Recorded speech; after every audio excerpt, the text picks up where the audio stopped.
Nestled in a basement of Israel's Ben Gurion University is Frederick Lieberstadt's Room of Nightmares, a tiny box filled with still tinier boxes of cockroaches and the most conniving insect on Earth, Ampulex compressa, aka the emerald wasp or jewel wasp.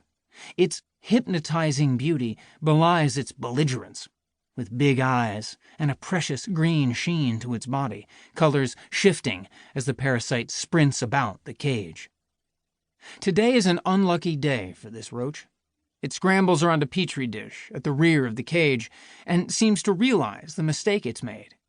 It freezes and rights its posture like a tiny lowrider, but the iridescent wasp pounces anyway, grasping the roach and slamming her stinger between its front legs, paralyzing them. As the pair grapple in a Looney Tunes-esque cloud of limbs and wings, the wasp, who's half the size of the cockroach, pulls out her stinger and, now unobstructed by normally flailing front legs, drives it through her victim's neck and into the brain.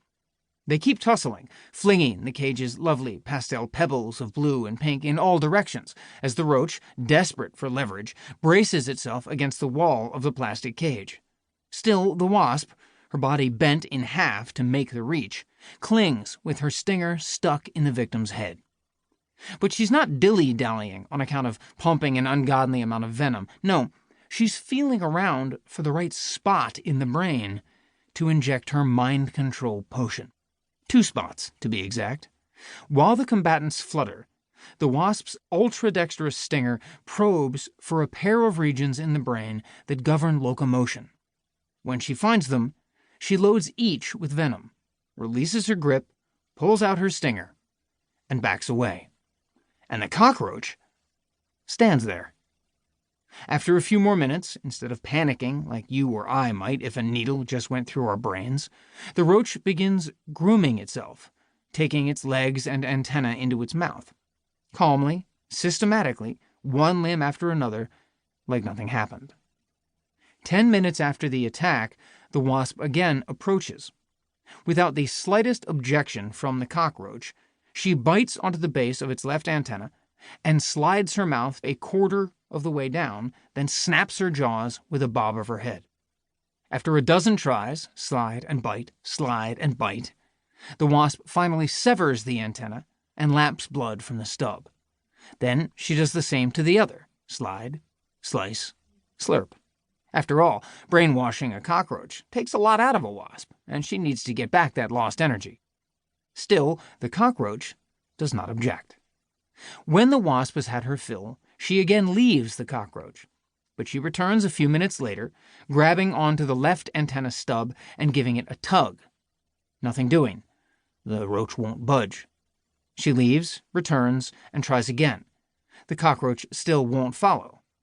So she tries once more. This time, the potion has kicked in and the dupe is ready. The wasp grabs the cockroach by the antenna stub and starts yanking it toward a vial in the middle of the cage. And the roach follows. It could walk just fine in the other direction if it wanted, mind you, but it accompanies its diminutive captor through the opening of the vial and into its tomb, without complaint.